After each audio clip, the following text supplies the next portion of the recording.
ಮಾತಾಡಿ ಸಂಜಯ್. ನೀವೇನಾದ್ರೂ ಮಾತಾಡ್ತಾನೆ ಇರಬೇಕು, ನಾನು ಅದಕ್ಕೆ ರೇಗಿಸ್ತಾನೆ ಇರಬೇಕು. ನೀವು ನನ್ನ ಹತ್ರ ಹಾಶಾಗಿ ಮಾತಾಡಬೇಕು, ನಾನು ಅದಕ್ಕೆ ಕೋಪ ಮಾಡ್ಕೋಬೇಕು. ಇಷ್ಟು ದಿನ ಅದೇ ತಾನೇ ನಡೀತಾ ಇದ್ದಿದ್ದು. ಈಗಲೇನಾದ್ರೂ ಹೇಳಿ. ಏನು ಮಾತಾಡೋದು? ನಡೆಯೋಕ್ಕಾಗ್ತಿಲ್ಲ ನನಗೆ. ತುಂಬ ನಡೆಯೋನು ನಾನು. ಆದರೆ ಈ ಗಾಯದ ನೋವು ತುಂಬ ಜಾಸ್ತಿ ಆಗ್ತಿದೆ. ಈ ನಡೆಯೋದು ಮುಗೀತಿಲ್ಲ. ಅಂಥದ್ರಲ್ಲಿ ಏನು ಮಾತಾಡಲಿ? ಗೊತ್ತು ಇದಕ್ಕೆಲ್ಲ ಕಾರಣ ನಾನೇ ಅಂತ. ಬಟ್ ಇದು ಯಾವುದು ಬೇಕು ಅಂತ ಮಾಡಲಿಲ್ಲ. ಇವಾಗ ತೊಂದರೆ ಆಗಬಾರ್ದು ಅಂತ ಸೈಕಲ ನಾನೇ ತೊಗೊಂಡು ಓಡಿಸ್ದೆ. ಆದರೆ ಅದು ಹೀಗಾಗುತ್ತೆ ಅಂತ ಗೊತ್ತಿರಲಿಲ್ಲ. ಚೇಚೆ, ಅದಕ್ಕೆಲ್ಲ ಯಾಕೆ ಬೇಜಾರು ಮಾಡ್ಕೋತೀರಾ? ಯಾರಾದರೂ ಬೇಕು ಅಂತ ಹೀಗೆ ಮಾಡ್ತಾರ ಹೇಳಿ? ನನಗೂ ಅರ್ಥ ಆಗತ್ತೆ. ಆದರೆ ನಾನು ಬಿದ್ದ ಟೈಮಲ್ಲಿ ತುಂಬಾ ನೋವಾಗ್ತಿತ್ತು. ಅದೇ ಕೋಪದಲ್ಲಿ ನಿಮಗೆ ಬೈದುಬಿಟ್ಟೆ. ನಾನೇ ನಿಮಗೆ ಸಾರಿ ಕೇಳಬೇಕು. ನೀವು ಒಂದೊಂದ್ಸಲ ತುಂಬ ಒಳ್ಳೆಯವರು ಅಂತ ಅನ್ಸುತ್ತಪ್ಪ. ಅಂದರೆ ನಾನು ಬೇರೆ ಟೈಮಲ್ಲಿ ಕಟ್ಟವನಾ? ಅದು ಹಾಗಲ್ಲ ಹೇಳಿದ್ದು. ಮತ್ತಿನ್ನ ಹೆಂಗೆ ಹೇಳಿದ್ರೆ? ಅದು ನೀವು ನನ್ನ ಹತ್ರ ಸಣ್ಣ ಸಣ್ಣ ವಿಷಯಕ್ಕೂ ಜಗಳ ಆಡ್ತೀರಿ, ಎಗರಾಡ್ತೀರಿ. ಇವತ್ತು ನೋಡಿದ್ರೆ ಇಷ್ಟು ದೊಡ್ಡ ಗಾಯ ಆದರೂ ಶಾಂತವಾಗಿದ್ದೀರಲ್ಲ. ಕೆಲವೊಂದ್ಸಲಿ ಕೋಪ ಮಾಡ್ಕೊಳ್ಳೋ ಟೈಮಲ್ಲಿ ಫುಲ್ ಸೈಲೆಂಟ್ ಆಗಿಬಿಡ್ತೀರಾ. ಅದು ಯಾಕೆ ಹಂಗೆ?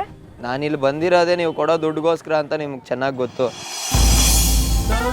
ಅಂಥದ್ರಲ್ಲಿ ನಿಮ್ಮ ಹತ್ರ ಜಗಳ ಮಾಡಿಕೊಂಡು ಅದು ಇನ್ನೇನೋ ಆಗಿ ನಾನು ವಾಪಸ್ ಹೋದರೆ, ಅಥವಾ ಪೇಮೆಂಟ್ ಕಡಿಮೆ ಬಂದರೆ, ಯಪ್ಪ ನನ್ನ ಜೀವನ ನರಕ ಆಗ್ಬಿಡುತ್ತೆ. ದುಡ್ಡಿಲ್ದೇ ಇರೋರು ಪಾಡು ನನಗೆ ಮಾತ್ರ ಗೊತ್ತು. I can understand. ಗಾಯ ತುಂಬ ನೋವ್ತಾ ಇದೆಯಾ? ಹಸುವಾಗ್ತಿದ್ಯಾ? ಹೌದು. ಆದರೆ ಈ ಕೈ ನೋವಲ್ಲಿ ನಾನು ಹೋಗ್ಬಿಟ್ಟು ತೊಗೊಂಬರೋಕ್ಕಾಗಲ್ಲ. ಡೂ ಒನ್ ಥಿಂಗ್, ನೀವಿಲ್ಲೇ ಕೂತೀರಿ, ನಾನು ಹೋಗಿ ತೊಗೊಂಬರ್ತೀನಿ. ಒಂದು ನಿಮಿಷ ತೊಳಿ. ಇರೋದೇ ಇಷ್ಟು, ಹುಷಾರು.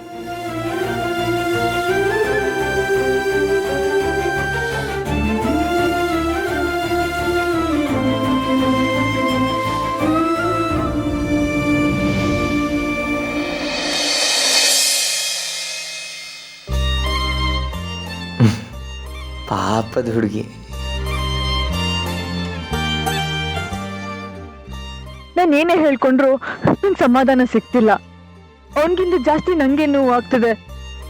ನಾನು ಯಾಕೆ ಅವನಿಗೆ ಇಷ್ಟೊಂದೆಲ್ಲ ಫೀಲ್ ಮಾಡ್ಕೊತಾ ಇದ್ದೀನಿ? ಸರಿ, ಏನೇ ಆಗ್ಲಿ, ಈ ಸಲ ಅಂತೂ ನಾನು ಯಾವುದೇ ತಪ್ಪು ಮಾಡಬಾರ್ದು.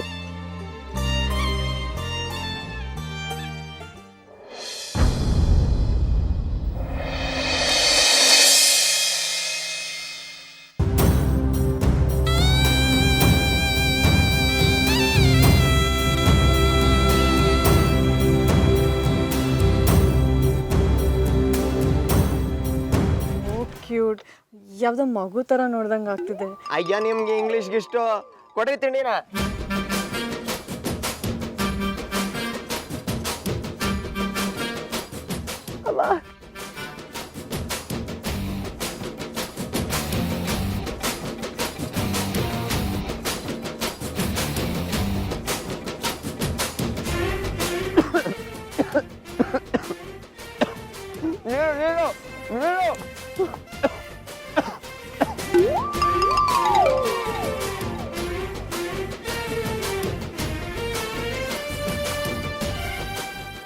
ಕೊಡ್ರಿ ಕೊಡ್ರಿ ರೀ, ನಾನೇನು ತಿಂದಾಕಲ್ಲ. ಈ ರಿಸ್ಕ್ ತಗೊಳಕ್ ನಾನು ರೆಡಿ ಇಲ್ಲ. ಒಂದು 10 ಫೀಟ್ ದೂರ ಕೂತ್ಕೊಳ್ಳಿ. ನಂಗೆ ಹೊಟ್ಟೆ ತುಂಬಿದೆ, ಹಠ ಮಾಡಬೇಡಿ, ಕೊಡಿ. ನೀವು ಹಿಂಗೆ ಗಬ ಗಬ ಅಂತ ತಿಂದ್ರೆ ನೆತ್ತಿಗೆ ಹತ್ತತ್ತೆ. ಕುಡಿಯೋಕೆ ನೀರಿಲ್ಲ, ಇಷ್ಟರಲ್ಲೇ ಮ್ಯಾನೇಜ್ ಮಾಡಬೇಕು. ಅರ್ಥ ಮಾಡ್ಕೊಳ್ಳಿ. ಅಂದ್ರೆ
ತಿಂಡಿ ಸಾಕಾಗ್ತಿಲ್ವಾ?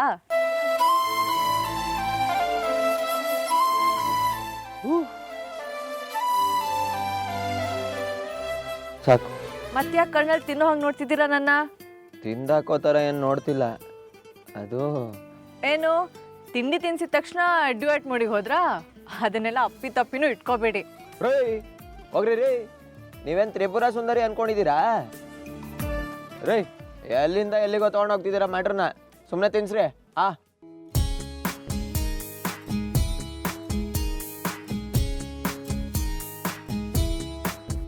ಏನೆಂದು ಹೆಸರಿಡಲಿ ಈ ಚಂದಾನುಭವಕ್ಕೆ, ಈಗಂತೂ ಹೃದಯದಲ್ಲಿ ನಿಂದೇನ ಚಟುವಟಿಕೆ. ಈ ಮೋಹದ ರೂವಾರಿ ನೀನಲ್ಲವೇ, ಎನ್ನೇತಕ್ಕೆ ಬೇಜಾರು ನಾನಿಲ್ಲವೇ.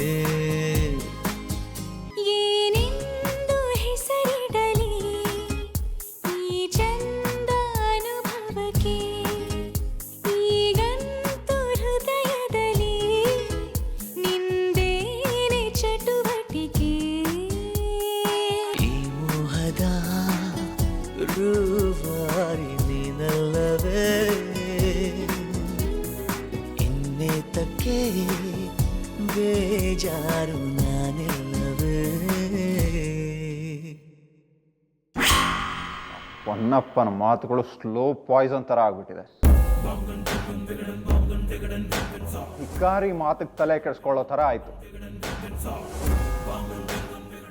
ಹೊನ್ನಪ್ಪನ ನೆನೆಸ್ಕೊಂಡ್ರೆ ಉರಿತಿದೆ. ಏನಾಯ್ತು ಅಂತ ಈಗ ಮುದ್ಕುನ್ ಬಗ್ಗೆ ಅಷ್ಟೊಂದು ತಲೆ ಕೆಡಿಸ್ಕೊಳ್ತಾ ಇದೀಯ ನೀನು? ಒಂದು ರಾಜ್ಯನ ಗೆದ್ದಾಗ ಒಬ್ಬ ರಾಜನ ಮುಖದಲ್ಲಿ ಬರೋ ಸಂತೋಷ ಅವನ ಮುಖದಲ್ಲಿತ್ತು.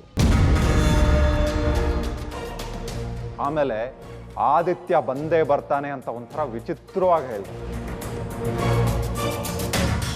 ಅವತ್ತಿಂದ ನನಗೆ ನಿದ್ದೆನೇ ಬರ್ತಾ ಇಲ್ಲ. ಏನೋ ಆದಿತ್ಯ ಬರ್ತಾನ? ಆ ಪೊನ್ನಪ್ಪಂಗೆ ಮೊದಲೇ 60 ಅರಳೋ ಮರಳೋ ಅಂತಿದ್ದಾನೆ. ಅವನು ಮಾತು ಕೇಳ್ಕೊಂಡು ಬಂದಿದ್ದೀರಲ್ಲ. ಇಷ್ಟು ವರ್ಷ ಹುಟ್ಟು ಬರ್ದಿರೋ ಆದಿತ್ಯ ಈಗ ಆಕಾಶದಿಂದ ಉದುರು ಬಿಡ್ತಾನ. ಅಪ್ಪನ ಪುಂಗಿಗೆ ನೀವು ಡ್ಯಾನ್ಸ್ ಮಾಡೋದಲ್ದೆ ನಮ್ಮನ್ನು ಸಾಕು ನಿಲ್ಸು. ಮಂಜು, ಈ ಜಾಗದ ಬಗ್ಗೆ ಇಂಚಿಂಚು ನಂಗೆ ಗೊತ್ತು. ಈ ದೇವಸ್ಥಾನ ನನ್ನ ಆದಿತ್ಯನ ಭೇಟಿ ಮಾಡೋ ಜಾಗ ಆಗಿತ್ತು. ನಮ್ಮ ಡ್ಯಾಡಿ ಆದಿತ್ಯನ ಥರ ಇರೋ ಹುಡುಗನ ಕರ್ಕೊಬ ಅಂತ ಹೇಳಿದ್ದಾರೆ. ಏನು? ಕ್ಯಾ ನಾಮ್? ಏನು ಹೆಸರು ನೀನು ಹೇಳಿದ್ದು? ಆದಿತ್ಯ. ನೀನು ಗೊತ್ತಾ, ನಾನು ನನ್ನ ಹುಡುಗಿ ಹುಡ್ಕಿದ್ಮೇಲೆ ಯಾರನ್ನ ಮುಗಿಸ್ಬೇಕು ಅನ್ಕೊಂಡಿದ್ದೀನಿ ಅಂತ? ಯಾರು? ಆದಿತ್ಯ.